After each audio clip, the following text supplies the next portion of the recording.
So, who is Jack the Ripper? You mean a talking character? Or just like... Whatever you want to do, yeah. No, I don't want to be mean. Yeah? No, I'll just be normal. Alright, yeah. So, I started touring at 17 Wow. with a guy named Mick Blankenship. Mm-hmm. He played metal in the style of, like, Disturbed or Breaking Benjamin, so, like, 2010s radio metal. Okay. And I didn't want anyone to steal my stuff, so my dad and I made stencils with T.A.R.S. Mm-hmm. and just tagged all my stuff. Smart. And then I was thinking, because Jack Thornton Ryan, that's my name. Yeah. And then I was thinking, like, marketing, you know? Like, I've already created this stencil. Yeah. And so, Jack the something. And I figured Jack the Ripper killed, like, 2 people. Not that that's not horrible, right. but it was, like, 200 years ago. So I figured the historical... Yeah. The historical implication of that wouldn't be, like, if I was a recent serial killer. Right. So I was like, I don't think someone's great-granddaughter is going to be upset. Yeah. It feels appropriate. So I was like, all right, I guess I'll do this. And I just put it as, like, my Instagram tag. Mm-hmm. And then I'm sure if you know anything about Steel Panther, you know that they're all about, like, doing boisterous characters. So I was like, okay, that's kind of a, like, braggy name. So yeah. I'll use this. So yeah, that's... you can take it literally, too. Just, I mean, you're ripping it on base, so that's, well, I that's try. perfect. Yeah. I try. Thank you. Mm-hmm. Yeah, talk a little bit about Steel Panther. How's that, like, process been for you? Sure. Maybe going back a little bit. About a year ago, I got in an 80s tribute band called That Arena Rock Show. We did covers. It's really fun. Mm-hmm. I'm not putting down cover band at all. Yeah. But we do all 80s covers, and we try to stay really true to the instruments that they use, and most of all, the clothing that they use. Mm-hmm. So I sort of had this, like, training of being in an 80s cover band for a year. Not that that's like, how did you do a year in a cover band? Yeah. But it was something. And so when they, being Steel Panther, said, hey, we need a new bass player, people were like, you should try out. And I was thinking, like, they're not going to, not to put myself down, but, like, they're not going to want it. And they just had a Dropbox, like, link where you could submit your audition video. Yeah. Just a Dropbox. Yeah. It's super straightforward. Yeah. Submit it here. So I actually ended up, in total, I think I sent in 15 videos. Mm-hmm. And you didn't have to submit a new one for each round of elimination, but I did. Sometimes 2 or 3. Set yourself apart. Yeah. And, like, when else is there going to be a Dropbox? Yeah. That's great. So, yeah, and then this last round they had, like, voting, which was stressful, but I made it, and that's really cool. I don't know what the outcome is going to be, but even just making it to, like, the top 10 is, like... Yeah, that's amazing. Doesn't feel, like, correct. I don't know, man. I think you got a pretty good shot. I got my fingers crossed for you. Thank you. It's, I grew up playing Skate 3 and hearing Steel Panther on those tracks. Oh, my God. It was great. And then I found you on Instagram through, I think, This Pine Box back in the day. Yeah. Yeah. And started following you and seeing you audition for Steel Panther. Like, that's awesome. I really love that. Pine Box is awesome. Yeah. I was roommates with Jake Knight. Oh, wow. And I actually subbed bass for him one time. Yeah. And I had to keep, like... Sometimes if you're subbing with someone, it's like, they're nice, but this is just... Let's just get through it. But with them, oh my gosh. Joe Talman, seeing him... God. I had to keep, like, wait, you have to keep playing. You can't just watch them. You know what I mean? Yeah. Because I wouldn't stop, but maybe I'd hold a note for double its length. I'd be like, wait, fuck. Yeah. Focus. I can't just sit there and watch Joe. No. Yeah. They're awesome. Mm-hmm. I listen to their stuff a lot. I bought their like release with the T-shirt. Oh yeah. And then JT's like drawing. Yeah. Like it was cool. How long have you been playing bass? Sure. I started like approximately 10 years ago. To the day. Yeah. I played Guitar Hero Van Halen with my friend. Yeah. Yeah, and we were cracked at Guitar Hero. Absolutely. Like, staring contest, memorize the songs, treat it like a job. Oh, yeah. who's going to look at the notes first? I know up to the chorus, haha. So then my friend's dad came downstairs and he's like, you guys should try it on real instruments. It was way harder. Yeah. And really, I should have played guitar, playing Van Halen that much. You know, that's like the... Oh, yeah. That's the entree. Yeah. But but my dad had a bass, and the school had an orchestra, so that was like double reinforcement. Double Yeah. So was your dad a pretty big influence for you growing up musically? Yeah, totally. Yeah. He would show me old like VHS tapes of like Chili Peppers. Oh yeah. When they were in Germany, and Flea broke his bass. So like, it's like one of the like few times that he's like playing a precision bass live instead of like his like crazy Music Man bass. You know, I don't get me wrong. I have a precision. I love precisions, but it was just like, that's not his bass. Hold on. That's not the Stingray. That's not the Stingray.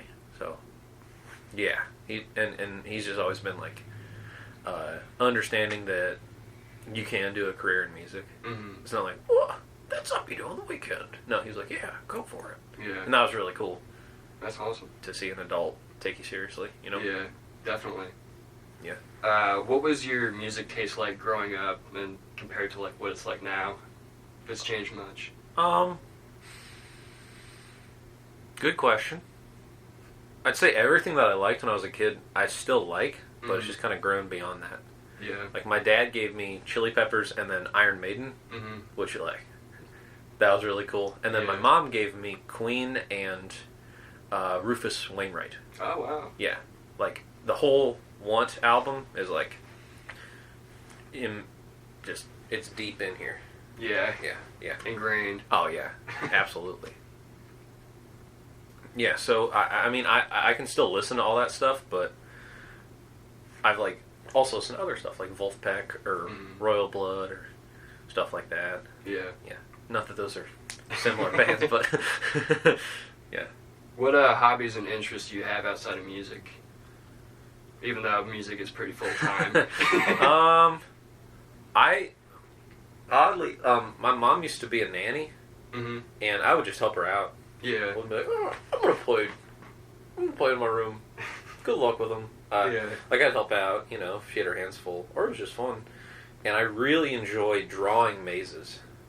So, like, I've kind of done that as an activity if I'm ever overwhelmed. Yeah. Just like draw a maze, because it's like you're creating something and you're bringing order to something. You know. That's awesome. And beyond that, I really like playing D&D. Oh yeah. Yeah. It's really fun. So that's crazy. I've never been able to get into D&D, but it seems really interesting.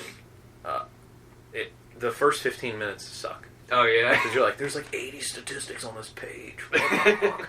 Yeah. But once you get into it, it's like, whoa. Aren't the campaigns for it usually like days long or something? I had a campaign that was a year and a half. Wow.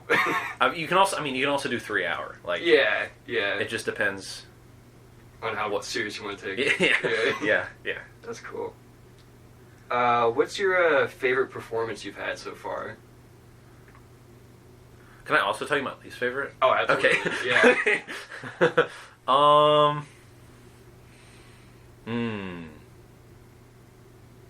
That's a good question.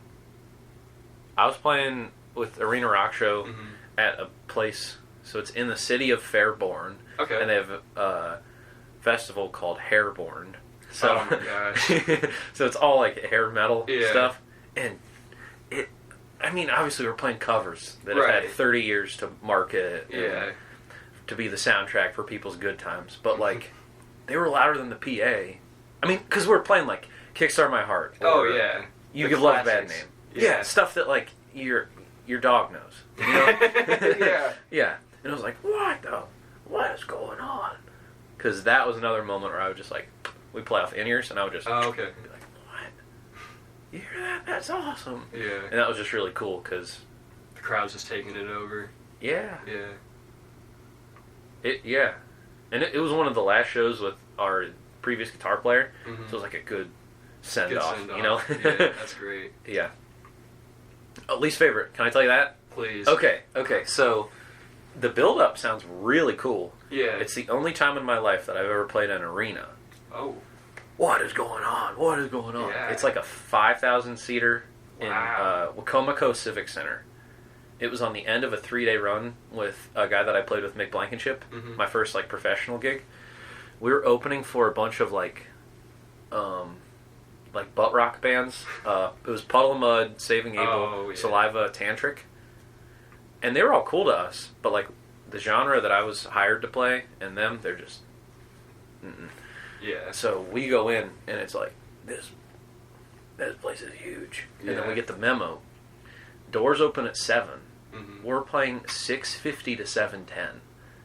So it's a 20-minute set, 10 minutes of which are before doors open. So it was just the VIP. Oh, right. Who weren't there.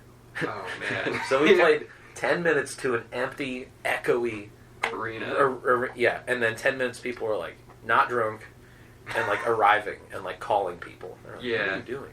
Like, what are these guys already doing here? They're so loud. Oh my gosh. Sounds like shit.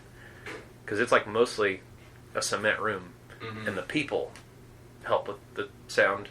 You know what I mean? Yeah. To break up the like parallel surfaces. So it was like... Yeah.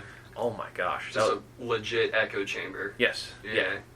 And if you look at like videos of us playing, I'm just like sweating so hard, and then my friend on drums is just like that. Yeah. So that was back when you were 17. I played with him from when I was 17 to when I was 19. So I was 18 or 19, and it's cool for bragging rights, but like if anyone asks any questions, like I'm not gonna lie, it sucked. Yeah. It was just like a little intense. Playing to an empty Sam Ash or something. You know what I mean? Yeah. If you've ever been to that Springdale Sam Ash, it'd be like if you're playing to that and it was empty. It's like, I guess this is cool. Yeah. I mean, yeah. Way more fun. I played like house shows to like 10 people that are all like, what? Yeah. They were way more fun. Oh yeah. House shows are always the best. Oh yeah. You can almost talk to people. Yeah. You want to do a little more solo? Yeah. All right, go do more solo, Derek, or whatever. Yeah. They're just right in your face. Yeah. Absolutely. What qualities do you think make a great bassist? Good question. I think enjoying the instrument is really important. Just because you're playing like quarter notes or something repetitive doesn't mean that you shouldn't be at the very least hitting like metronome work or stuff like that, just to make sure that when the drummer is playing, you're on. Right. You know what I mean? Like, I think like finding ways to enjoy practicing is really important. Because if you don't enjoy it, what are you doing? Do something you enjoy. Yeah. You know? I mean, bass, it's cool to step forward, but above all, your support. So I think understanding your role is cool. At the end of the day, like you're the foundation. Right. You're the bed on which the other instruments sleep. So stage presence is fine, flashy stage presence is fine, but like what you do should be to make the room feel good. Not make yourself look good. Right. You know what I mean? Like, yeah. You gotta be the ground. You do have to be the ground. Yeah. And like, it's fun to like. Oh, absolutely. Look at me. Yeah. Joe Dart or pick your poison, whoever. Give yourself a little shine, but maybe having a enjoyment of being in the spotlight for 10 seconds and then being out for a while. Like being okay with that is like important. And also being patient with people, because I feel like if you're a guitar player or a singer, you kind of have more leeway to like be argumentative. Like, I want it this way. But if I've been around people, if you're a bass player and you're argumentative, it like counts for way more, which just sucks. Like I can be upset too. You can definitely mess up. You know, like don't know. I feel like this is probably the wrong way to use this word, but like the archetypes of like each person really carry you. So, Oh, like absolutely. if you're the bass player, you're like, I'll load your gear. Yeah. I'll be quiet. So I feel like maybe being mindful of that your instrument kind of informs what people expect your like behavior to be like. Yeah. Not like having the stereotype of the classic meme, like the guitarist gets all the girls, the singer gets all the girls, and the bassist has the family. Yeah. Yeah. yeah. Like those jokes and ideas, like they might create an image that's way different from what you'll ever find, but like there's a little bit of that will carry into your relationships, in that like you're kind of expected, like, okay, you're the bass player, you don't really get to stand at the front of the stage, you kind of stand towards the back. Yeah, I gotta hang out with the drummer. Yeah you gotta look at the drummer and kind of look like upset. Wince, stay in your box. Like, because those behaviors have been like repeated and like shown in like comedy, like kind of follows you. Right. So beware of that. Some people might expect you to just like, get back. Yeah. You know? You're the bass player. Get shut. Turn down. Yeah. Yeah. Who are some bass players that have influenced you over your journey? Good question. I kind of look at it like, they're bass players that have great stage presence for me, and then bass players where I like where they play. Right. And those don't always overlap. Exceptions like Joe Dart with his like bobblehead thing is really iconic, and he's cracked. Like, he's so good. But if I had to pick someone I just like how they look, there's a guy that plays for a band called Disturbed, John Moyer. Okay. Dude, he looks so cool. Yeah. It's obvious that like they send him the stems, and he's like, okay, I'll learn this, because he's not like Billy Sheehan or like Les Claypool. Okay. He'll just play to the song and it sounds good, but he does this like boogie thing that like should be really dumb, but it like really works. Like a Scott Whelan boogie. Like side to side. I'm like, okay. How is that working? Oh, yeah. He's tremendous. Yeah. And then if I just had to pick someone where I just like how they sound, John Deacon from Queen has some like the bass line on Millionaire Waltz is insane. Yeah. Where there's like a bass and piano duet at the beginning. That was the first line where I ever heard where I was like, wait, you can kind of show off. Oh, all right. Yeah. So I'd say those three. And I mean, it's hard to like go anywhere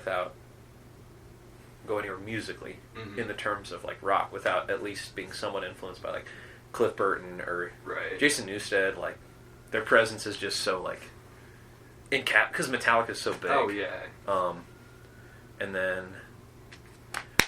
there's a band called Mudvayne. Mudvayne. Okay. It's kind of silly name. They were not as bad as Puddle of Mud. Yeah, with 2 D's. Perfect. Yeah. But he plays with this thing called the typewriter technique, where he'll tune he will only have 2 different pitched strings. So instead of E A D G, it's A D A D. Interesting. And then so you have octaves. Okay. So you can like bar across. Like on your precision, you could put it D A D G. So drop D. Yeah. And he'll do this thing where he'll strike like this. Yeah. And on it, and then like strike 2 strings at once. Bass? Sure. It'd be way easier. Oh, thank you. Okay, check this out. Oh, that's a sick bass. Oh, thank you. Okay, check this out. So he'll do this. So if you want to just play something on the low line, but see how this is a D and this is a D? Yeah. You can just bar across, and then you can do this. Interesting. Like that. So yeah. And he'll go between like doing all this stuff, and then he'll do like weird pop lines. Yeah. And then he'll also, buried in the mix, I listen to it really loud. Yeah. On like some snare drum hits, he'll like add like just the transient. Yeah. So it sounds so spooky. Wow.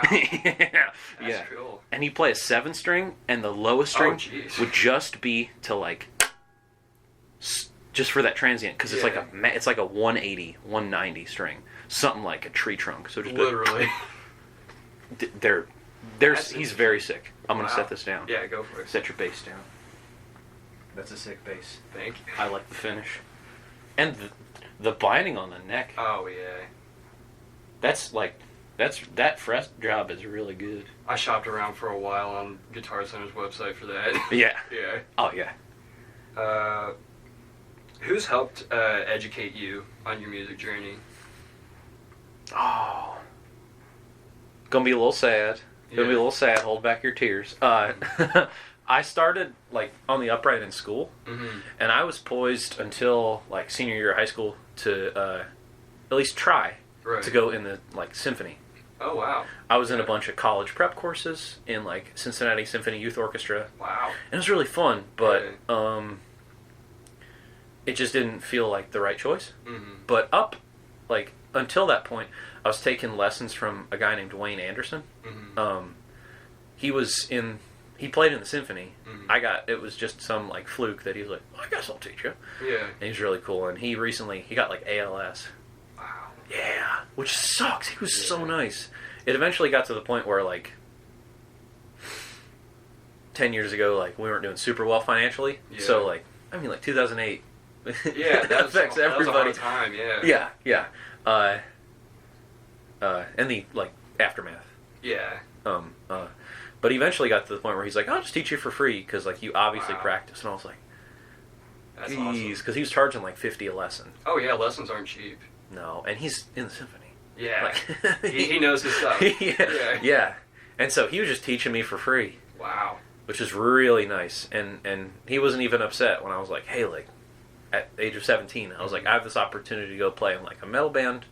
That's probably going to become my focus. Like electric, playing in like if the world is pop and classical, playing in the pop world. And he's like, go for it. Like, you do well. And I never really said goodbye, but like, I don't know. Never really felt like there was a time. Yeah. He lived 3 hours away on a farm. Like, I don't know. I never had his number. But he really taught me, in addition to my dad.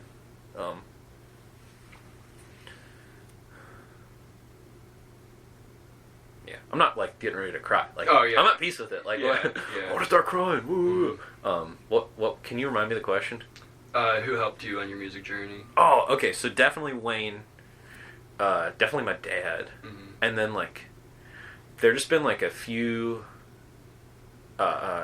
people on Instagram that will just, like, this is good. Alright, this is alright. Like, stuff like that. Yeah. And it's just cool, because you don't always want encouragement to do work. Yeah. Because that's not sustainable. I need 10 people to tell me I did good. Yeah. I'm not going to work today. But,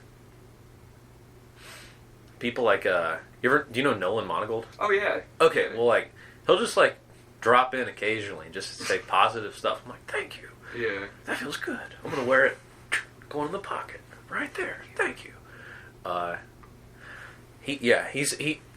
mean, we're friends. Yeah. It's not like business associates. Right. But, like, just, like, whenever he'll say stuff, that'll be really cool.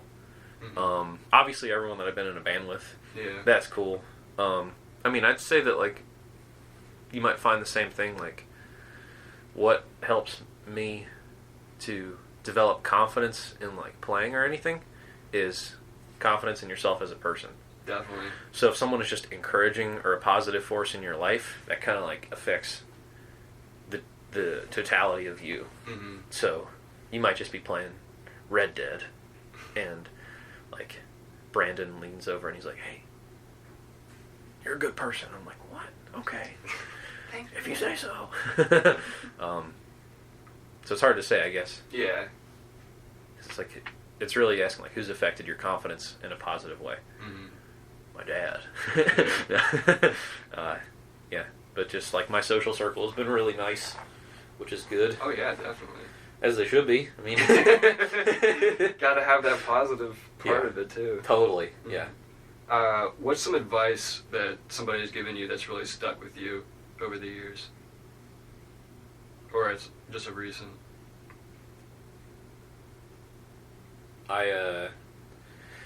In high school, I took AP Bio from this teacher who, he had the textbook memorized. Oh, one of those really smart guys. Say, what's on page 511? Yeah. He'd go, I'd be like, oh, okay. Check. He'd be correct. Oh, He'd know yeah. the order of the paragraphs. Jeez. So, someone with that brain power was like, I'm going to make this class as hard as I can.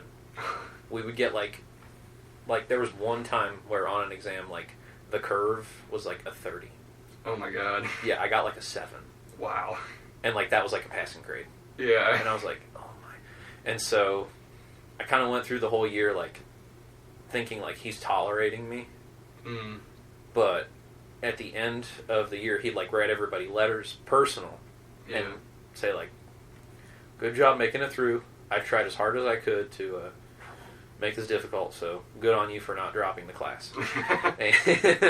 And in what he wrote me, because I was externalizing the stress of like transitioning from a symphony musician to a pop musician, he just, somewhere in there, he said, your success is inevitable, so enjoy it.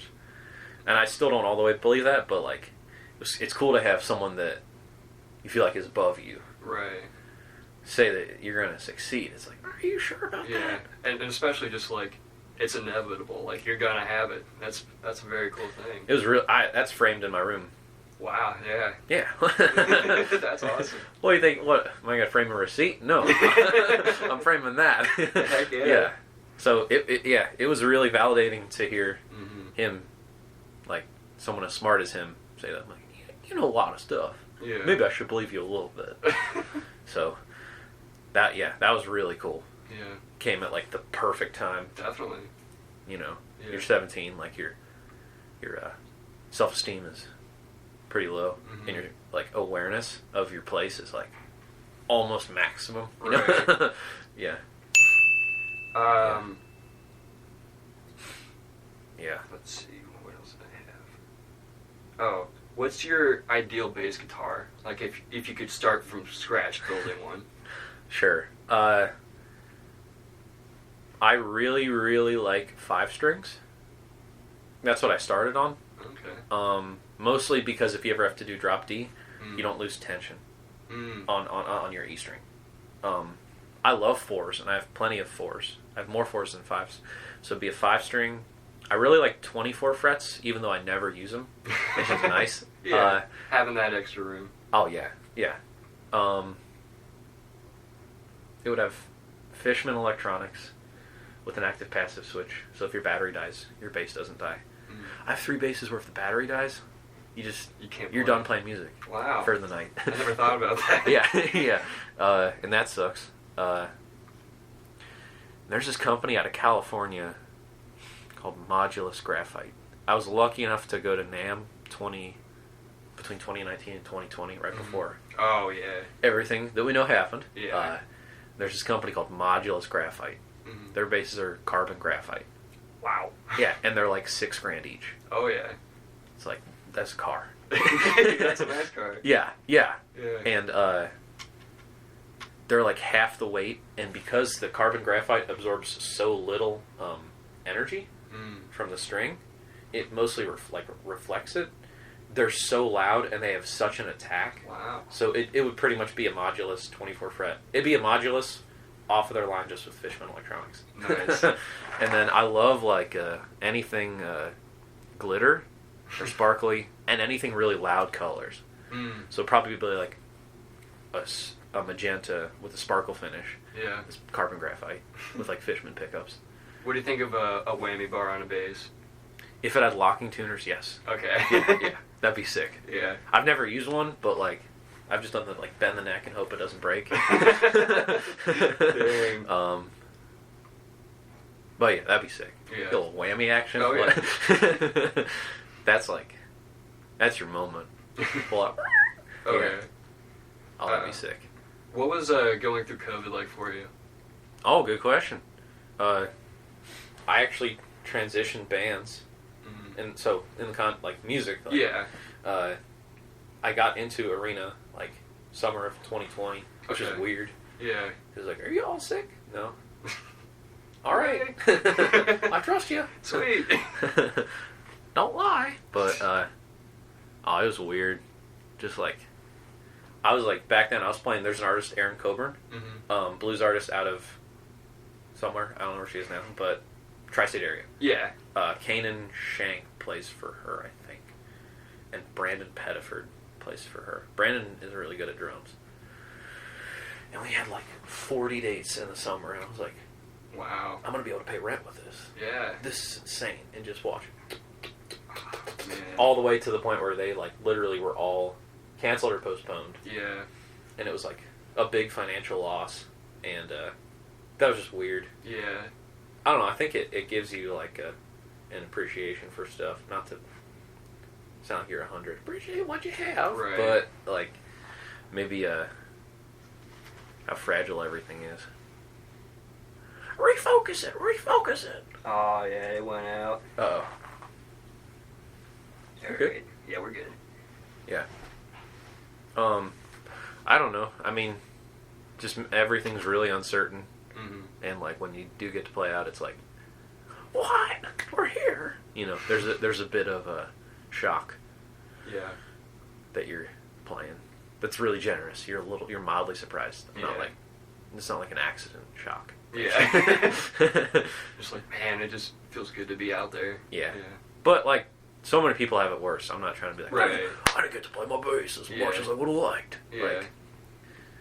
Like, I'm fortunate enough to not have like any like health complications from having it back in like I had it like a year ago. So, oh wow. Yeah. I was just like I napped for like 24 hours. Yeah. Almost 2 days straight, like sleeping. And I was just done. Yeah. Which is great. Best outcome. Oh yeah. I slept through it. Good sleep. Yeah. I don't know. Maybe it's like too close to like really say the effect that it has on you because you don't have like distance to have perspective. Because right now it just kind of feels like an argument over there, and I'm just kind of looking this way. You know? Yeah. It's like I'm aware of it, and I'm just trying to outlet it, like, make me sad. Yeah. You know? I can't let COVID bring it down. Yeah. Anything I haven't asked you want to talk about? Let you have free room and just spew your thoughts. Sure. Oh, okay. I kind of see like an avenue for success that I haven't really seen anyone take advantage of is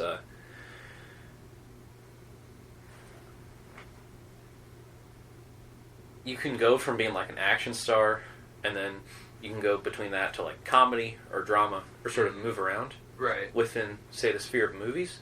Something that I haven't really seen someone do that I feel like they could like use for a career is establish themselves on like TikTok, for example, as like a comedy person, not like one of the food waste comedies. Right. Someone who like is genuinely funny. And then use that audience, like leverage that, and then be like a hired gun, but have like this like following of people that just come for you. You know what I mean? Yeah. Like, I would really hope that I would get, obviously I get the Steel Panther gig, but then like outside of that, so that all of the like creative control wouldn't just be in their hands. Like I would have like a following. The people are there for you, not necessarily just Steel Panther. Yeah. Yeah. There's a band up in Flint, Michigan called The Lows, and they have a bassist who just goes by Wolf, which sounds like a chotch thing to do. Sounds mean, but he's very charming, and he sells his own merch. Oh. So it's like a sub-brand. Yeah. And like, I hope one day I'll have like the confidence to like maybe have like put a some merch sub-brand. out. Yeah. Yeah. But like, you need to like prove your worth. Like, Right. before that. Mm-hmm. Why would someone wear it? I mean, maybe my dad would. Yeah. My family's gonna put my shirt on. They're gonna fund my career. I'll buy them up t-shirts. But yeah. As far as like local bands that I really like Pine Box. I really like Tasteful. Like I saw Tasteful's show at Fountain Square, and that was like insane. Yeah. Have you seen? You photographed them. So Yeah. I would hope. I see them a okay. few times. Good.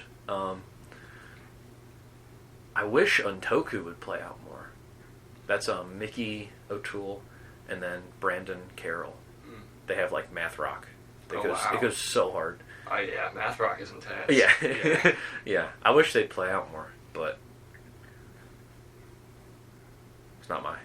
Yeah. They're their own person. Mm-hmm. You know? Yeah. Were you a CCM kid? No. No. Okay. I just tried to learn from them. Like, tell me, what does this mean? What are you doing over Yeah. there? Can you explain it as if I was a child? Yeah. Yeah. Give me layman's terms. Yeah. Like, I got introduced to them through, like, this guy named Alex Foley, like, his group. So I met, like, Derek Johnson, Joe Tellman, guy named Will Graber, Nolan Monagold, Peter Crescimano. I got his name right. No. Yeah, he's got a long last name. He's got a long last name. Don't ask me to spell it. No, he's awesome. Yeah. He's tremendous. So I, like, got introduced to them, and I think just, like, by being around them, I rose to their level. I'm not going to say, like, I got way better than all of them, because I'm not. Mm-hmm. I'm not. I'm definitely not. They know so much, individually and together. Right. Like, they're all great musicians. So I was, like, fortunate enough to just play house shows with them. Yeah. And I felt myself get better. Mm-hmm. And I would, like, I wouldn't cry, but I'd have, like, the emotions of crying. Like, when I'd be, like, pulling up, I'd be like, you can't mess up. You can't mess up. And now it's, like, that anxiety of the perceived difference in status is, like, gone. Yeah. Because I more feel like, oh, we can all learn from each other than, like, rolling up and being like, they're babysitting me. Yeah. You know what I mean? Yeah. Like, it's kind of hard to get out of that once you've established yourself as, like, I'm way less than them. Mm-hmm. But they were all nice enough that, like, me, like, mentally, like, shoving myself way down just kind of went away. Yeah. If they were mean, I don't know. Another level. Yeah. I might have, like, mentally stayed feeling like a employee or something. You know? Oh, okay, yeah. Yeah. I'd say they're pretty positive people. Outside of music, are you a big movie guy? Oh, yeah. Yeah? Yeah. What do you like? I like to watch movie series and not watch the stuff leading up to the finale. Really? Yeah. Like, I enjoy Marvel movies. I think that the idea of spectacle and, like, at the risk of sounding like a dick, like, more accessible movies are, like, really cool. Like, Avengers versus, you seen Lamb? I have not. Okay, well, it's a foreign film about, like, a lamb child. Like, this is cool, but, like, it's also cool to just, like, roll in and just see, like, an action movie. Yeah. Well, I don't know. Spider-Man swinging around. Yeah, it's fun. Yeah. It's just fun. But I watched Endgame without... I didn't watch Infinity War. Really? And I didn't watch any of the Marvel movies for the last 5 years leading up to that. Oh, my God. So, I kind of like going into it and being confused. Like, when I was going through Breaking Bad, sometimes I'd just, like, skip an episode. Really? Yeah. Yeah. Not because, like, big brain. Just, like, it's just, like, I like, surprising yourself a little bit? Yeah, or being, like, confused. Oh, okay, yeah. Yeah, being like, well, I don't get that. Yeah. So now, like, I went back and I watched Breaking Bad and, like, again, just, like, Christmas break, just, like, I want to put one on. And, like, I learned a bunch of stuff that I didn't know. When I watched it, I was like, oh, maybe I shouldn't do that. Yeah, like somebody that just didn't even watch the show and then went straight to El Camino, the movie about what happens afterwards. Like that, that's great. Yeah. So I enjoy doing that. I love Toy Story. Yeah? Toy Story 3 is one of the few movies that, like, I was bawling in the theater. Or on that Almost there. No. Oh, okay. I've talked about it enough. They're all like going down in this incinerator and they just hold hands. Oh, yeah. Yeah. It just stopped being a movie about toys. Yeah, especially for kids. Like, that's pretty intense. Yeah. And I used to like talk to toys when I was a kid. Yeah. So it was like, what? You got that emotional weight behind it. Do you ever watch Regular Show? Oh, that was my favorite. You seen the last season? I don't know if I have. You seen the one where they're in space? I think so, yeah. Okay, well, I'll keep it vague. Okay. Yeah, but the ending with the hug at the end, dude, I was crying so hard. Pretty moving. Yeah. If you're not sure if you've seen it, I'm going to leave it to you. Okay, but I'm going to have to check it out then, just to make sure. Make sure you're sitting on a stable surface, all right? It got me. I can't even talk about it. Or I couldn't for a while. Yeah. I don't know why. There's just some stuff that, like, gets right through all the spinning blocks and just, like... I remember the music in Regular Show was always very, like, classic. Like, they had... I can't think of the songs off the top of my head, but it was 70s, 80s music. And I was like, that helped me get along that track, like, listening to that kind of stuff. Absolutely. Do you think music in movies and TV shows have guided you along at all? I think that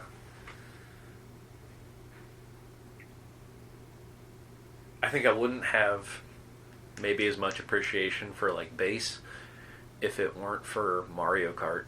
Oh my gosh! Because like the musicians in that are insane. It literally some of the most intense music. Yeah. Yeah. It's like tense, really happy funk. Yeah. Yeah. Yeah, like I don't think I would have maybe listened to City Pop if it wasn't for the intro to Mario Kart 8. Yeah.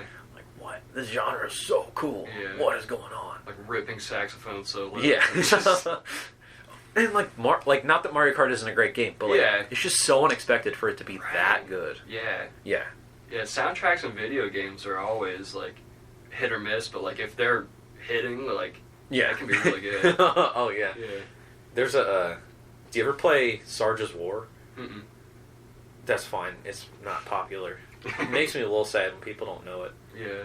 Just because like I want to share the good word, but I don't want to be like, you know about this game? Yeah. Like a piece of shit gatekeeper. But anyway, it's like you are in control of like anthropomorphized.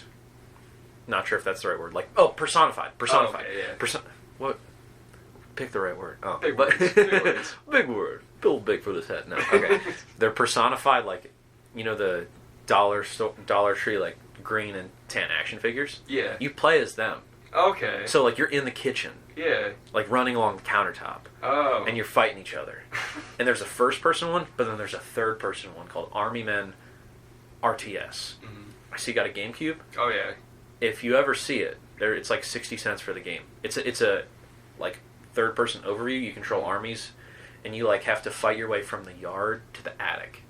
Okay. And on the way, you might find like a beach toy, which is a great source of plastic. So then you can like make tanks now, stuff like that. It's and the soundtrack on it. Out of this world. I used to just pause the game. Oh really? Let it roll. That's let it rip. awesome. Yeah. Get home from school. Yeah. Yeah. That's sick. Yeah. Do you have any soundtracks that you were like digging? Ooh. I remember growing up, the first soundtrack that I really like remember sticking out to me was Super Smash Bros. Brawl. Yeah. Oh yeah. And any really any Nintendo game has an incredible soundtrack behind it. Mm-hmm. But Super Smash Bros. Was always my number one for me. Mm-hmm. It's cool that like the soundtrack is given seems like very ample budget. Oh yeah. You know? Yeah, like they definitely put a lot of thought behind it. Yeah. Absolutely. Absolutely. Are there any like movie soundtracks that like not necessarily stuff that sticks out to me, but one guy in particular, Ludwig Göransson, I think that's how you say his last name. Mm-hmm. He's doing a lot of stuff with like Star Wars now. He did like the Mandalorian soundtrack, and like hearing his composition and like the stuff that he'll just put into like the shows is just like so out of this world. Mm-hmm. And like actually you know, doing like the thoughts behind it is, I think that's really interesting. Oh yeah. Yeah. I tried. You seen All Mandalorian? Oh yeah. That show rips. Oh yeah, man. A couple days, Book of Boba Fett's coming out, and I'm ready for that. What is that? Oh, so have you seen the newest season of Mandalorian? It came out like last year. I've seen the one with Bill Burr. Okay, yeah. Is that the newest? He was in both seasons. Oh well, maybe. Okay, You're fine. You're fine. They had Boba Fett come back in the season 2, and they're just continuing his story a little bit. Like he's taken over the Hutts. He's kind of the crime boss now. Oh yeah. So they're gonna follow that story. Mm-hmm. So that'll be pretty intense. And I'm betting Ludwig is the composer behind it. I'm not 100% sure, but if he is, that soundtrack is gonna pop. Yeah. Yeah. If you do good work, usually they'll hire you again. Oh yeah. Yeah. He's won Grammys and stuff too, so he's definitely doing well. Good to get that industry recognition. Yeah. What are some accomplishments and moves you're planning on in the next couple of years? Outside of that hopeful Steel Panther bid. Sure. Knocking on wood. Yeah. So I've been kind of intentional with like my Instagram. Not that it's like a behemoth following, but not to interrupt you, but I love your GoPro videos you put on your bass. I love that. Oh, that's so cool. Thank you. Yeah. It's hard to play. Oh, really? Because if you're... May I pick it up? Yeah, go for it. If your bass sits like this, you're adding a weight at the end of a lever. Oh, yeah. So it would want to sit like this. Yeah. And this sucks. Yeah. I like it like this. Because I'm used to playing... upright. Yeah. So this feels comfortable. Mm-hmm. But it'll... There's some basses that already do this, and then it'll be like that. Oh, so yeah. You're like, lug it up. Yeah. But you don't want to increase the weight too much overall. Put like a counterweight. Ah. Because I've been this close to drilling, like in the back, Yeah. adding like, not lead, but like something dense and heavy to... Some fishing weights or something. Yeah. Add some sand. Rub some dirt in it. Rub some dirt. Put some paper. Bunch of pennies. Okay, Yeah. but like, how would you say? People that you look up to as like crazy like Instagram guitar players or bass players, because there is like a style to it. They're like a lot more accessible than you think, and there are strategies like there's a band called Polyphia. Oh yeah. Okay, well, through intentional ads, I got Clay to like follow me back. Wow. Which is like, what's going on? And now it's like we'll just occasionally send. I'm not gonna. We're best buddies. Yeah. We're organ donors, but like we'll occasionally message, and that's like really cool and validating. And a way to do that is find. That's my secret. I don't care. Find like an ad targeting that has really low cost per click, and then have a direct call to action in that. So I posted like the solo to OD, and then in that I ran an ad and said like, hey, tag Clay Gober in the comments. And luckily the ad hit just right, and I had a bunch of like, I had like 20 people in the span of like a couple minutes all tag him, and so he just like saw it, and I was like, whoa, yes. I also did that with a guy named Brady Watt, who he's like a like more hip hop producer, but he's a great bass player. So I feel like expanding my like network of like bass players that are like way up there would be a goal for sure. I don't know if you've experienced similar feelings, but I also feel like above all finding like content that you can produce that doesn't feel like you're draining your soul, like just like so tiring. Right. I hope to just like get more comfortable with that. Yeah. The more that I try and like post stuff, the more that I realize that kind of just experimenting. I mean, experimenting is like, how do we find a cure to COVID? Like, it's really generous to say posting different bass videos is experimenting, but like running a test. Yeah, I'm running doing an analysis. Yeah. Looking through all the analytics. Looking through the data, hacking the mainframe. But I feel like experimenting with different stuff. I just want to find something that I can do that like isn't as draining. Because like, dude, those green screen videos, I don't know how much you mess with the green screen. It takes so long. It's like an hour of editing for every minute of video. Wow. And that's just probably because I'm bad at it. I mean, editing takes a long time, yeah. Yeah. I wish I just had like a frame of reference. Like, how long does it take you?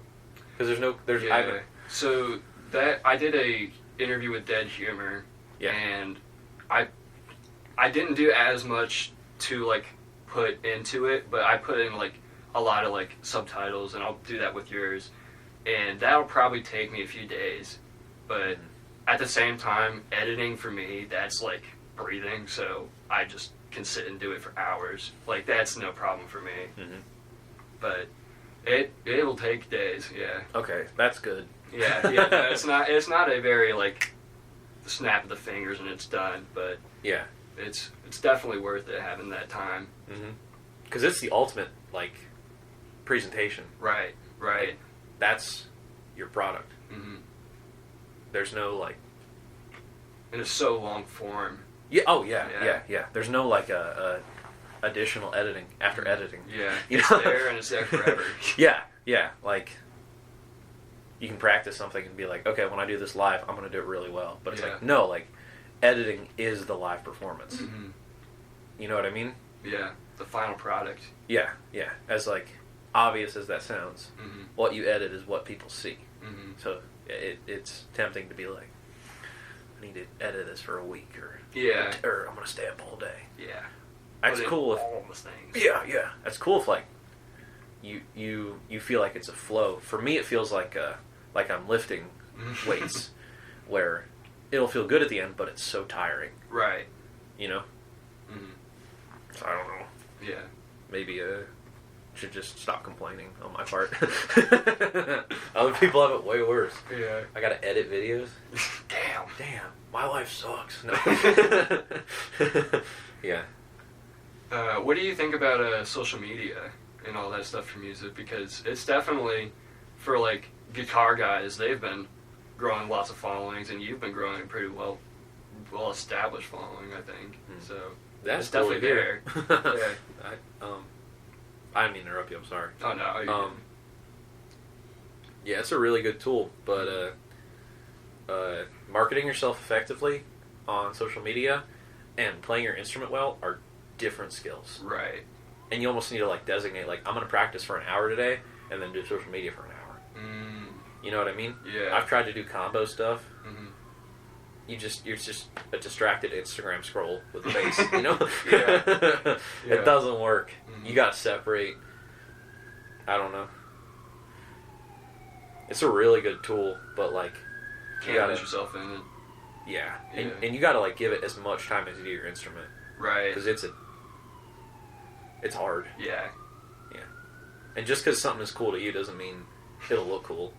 You know what I mean? Maybe you're sitting really still and shredding, but like, compared to someone who's like just playing one note. Yeah. Running around, like.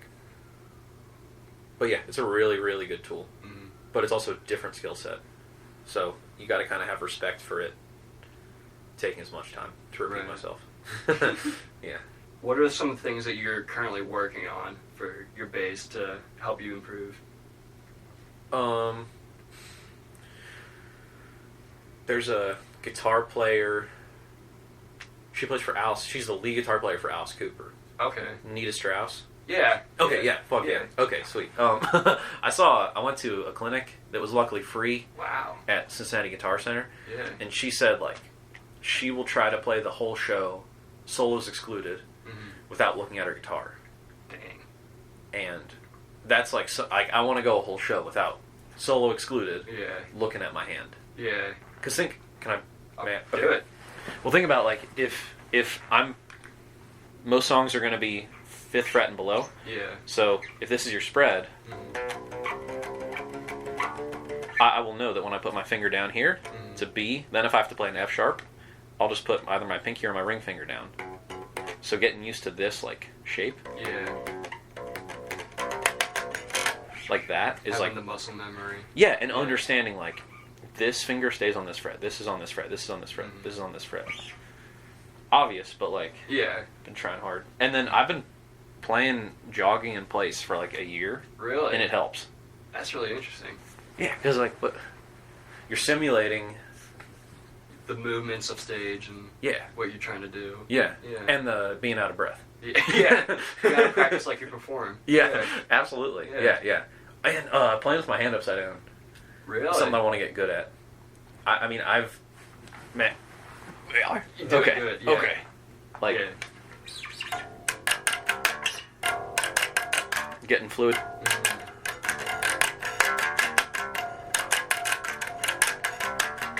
Like that. I want to be able to like flip back and forth really fast. Yeah. Ultimately, I want to be able to do this. Oh, heck yeah. So you could do 1, 2, 3, and then back. I don't know. I don't know what 4 would be because you've switched 3. Yeah, but that's like my goal. It's like now I'm just like trying to like wait. I played a note. What the? But maybe having more respect for the visual aspect of playing. Right. Because they're bass players. They're really successful that have like put most of their eggs in that basket. Yeah. Maybe trying to like learn from them. Yeah. The showing off aspect of it. Yeah, absolutely. Yeah, that's like, I'd like to be able to do that by January 12th. Okay. Who knows yourself a that'll deadline. Yeah. Smart. And then trying to get better at singing would be sick. Yeah. Not to do lead, but just like the harmonies will be more in tune. Yeah. Less out of tune. Yeah. That's the goal. Yeah. What's your favorite and least favorite part about being a musician? I'll go least favorite first. Loadout. Loadout? Arena rock show is like really, really, really fun. But we have 2.5 hour load in, hour and a half load out. Wow. That's a lot of time just for moving. Yeah. We run in-ears. We build like risers. Oh, yeah. We have fake amp cabinets that are, it's a lighting system, so we got to set that up. And now we're adding a video screen in the back. Nice. So it's going to be like 2.5 hours. Yeah. 3. Yeah. Instead of 2 to 2.5. And is that just you guys setting all that up? We have... Or do you have a little bit of a team? 3... Okay, between 2 and 4, like, stagehands that'll help. But, like, if they're not there consistently, we have to give them more general stuff. Because you don't want to teach someone every single time. No, yeah. You'll do the specialized stuff. Yeah. They'll carry stuff. Got to make sure it goes well. Yeah, absolutely, yeah. And then favorite part, probably be like, if anyone ever tells me that I somehow like made them want to play, that's really cool. That's only happened like, I'm not like, I've influenced millions of people. No, I play in a cover band. Like, I have like, I'm trying to keep some self-awareness, but I've just had like 2 people be like, I got bass because of you, and that's like, what? Yeah. Hey, 1 person for every 5 years of playing, I'll take that. That's, that's awesome. Yeah. So that's really cool. Yeah. What's your process like for creating music? I'll be honest, I don't really do a lot of original stuff. Yeah. The ceiling of my original playing is like writing a fill that goes on a pop song. I'd say put your phone away.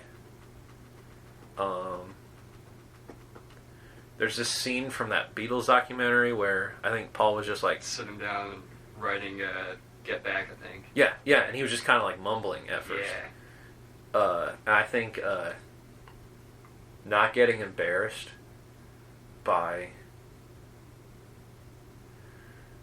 the flow. Just like being confused. Yeah. Because like sometimes you'll just practice to impress yourself. Oh, 100%. I do that a lot. Yeah. I was good today. Yeah. I played the same thing I've known. You know? Like, oh shit, I just played that? I did that yesterday. Yeah. I've been able to do this for 6 months. Yeah. So that means I'm really good. Yeah. I feel like are you a big sports person? A little bit. Well, I'm not. Okay. What's good. a sport that you're bad at?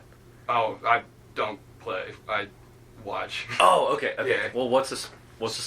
Soccer. Okay. Yeah. Yeah. Soccer. I'm horrible at soccer. Oh yeah, me too. So, that feeling that you get when you're with people that are really good at soccer, Oh yeah. and you're just kind of fumbling around, you should feel that same feeling when you're trying to create something where like, Yeah. I'm not good at this. Yeah. Humbling yourself. Oh shit, I'm Yeah. not good at this. Yeah. Like, I feel like you should feel like a kid who doesn't have the right skill set, and if you're there, like, maybe you'll think of something cool. Yeah. You know? I like that. Yeah. Outside of Steel Panther, who are you very interested in to collaborate with? Obviously, this is a top shelf request. Yeah. To play bass for like Dua Lipa or any like dance pop would be so sick. Yeah. I love playing bass synth, Mm-hmm. so that'd be sick. There's also an artist, Kim Petras, Okay. dance pop Yeah. as well, but she's a bit more like sexual with her lyrics, and that's cool. Like my dream gig is like dance pop, where I just play something where it's all about groove, and then maybe at the end of the show I get 30 seconds or 20 seconds just to do my best. That's like my dream gig. I mean, it'd be like any gig is cool, but like that would be so cool. Do a little synchronized dance, dude. That yo, do a little sidestep. Wait, on this song we do a turn. Like that vibe is like that. Yeah, that's positive on the brain. You know. Yeah. What's your ideal music venue, or like your number one spot you want to play at? Well, I think that like the venue itself is an important component of that, but like the town around it is really important too, because that's your experience, Right. The show's only so long. You got that extra time. Yeah. Oh, totally. Yeah. Probably the Brooklyn Bowl in Las Vegas, Okay. because I love dry heat. Oh, really? That's I don't get any like skin allergies or anything. Yeah. Like, it's so cool, and I'm not. If someone's into gambling, like, you're fine. Yeah. I'm not into that at all. I just like the spectacle of Vegas. And Vegas is spectacle. Yeah, the scale of everything. Yeah. Like, that, like, level of care into just making stuff look cool. I really like that. Yeah. So playing there would be so sick. Absolutely. And there's a bowling alley in there, but, like, the venue itself is really cool. Yeah. So I don't want to play there. Yeah. That'd be awesome. That's cool. Yeah. I'll play anywhere, though, but... Yeah. Yeah. Yeah. All right. What you want to send it off? It's, Sure. give a little... Give, like, a... Give your teleprop? your spiel. All right. I hope you like what you heard. You can find me on Instagram, Facebook, TikTok, all platforms at Jack the Ripper Bass. See ya. Perfect. Okay. Thank you. Sweet. All right, That was man. awesome. Appreciate it.